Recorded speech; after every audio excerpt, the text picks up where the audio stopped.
మన దేశంలో బంగారానికి మంచి డిమాండ్ ఉంటుంది. అలంకరణగా ఎక్కువగా ఉపయోగిస్తారు.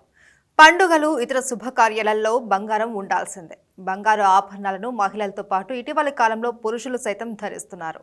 మరోవైపు బంగారాన్ని ఒక పెట్టుబడి మార్గంగానూ చూస్తున్నారు. భౌతిక బంగారంతో పాటు డిజిటల్ గోల్డ్ సైతం కొనుగోలు చేస్తున్నారు. దీంతో మన దేశంలో బంగారు ధరలు భారీగా పెరుగుతున్నాయి.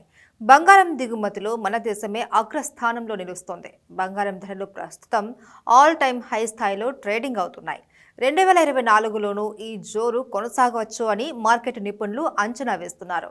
10 గ్రాముల బంగారం రేటు 72,000కు చేరవచ్చని చెప్తున్నారు. అందుకే పసిడి ప్రియులు ధరలు పెరగకముందే కొనుగోలు చేయడం మంచిది. అంతర్జాతీయంగానూ బంగారం ధరలు వరుసగా 3 రోజులు స్థిరంగానే ఉన్నాయి. స్పాట్ గోల్డ్ రేటు ఔన్స్కు $2,063.55 వద్ద ఉంది. ఇక స్పాట్ సిల్వర్ రేటు ఔన్స్కు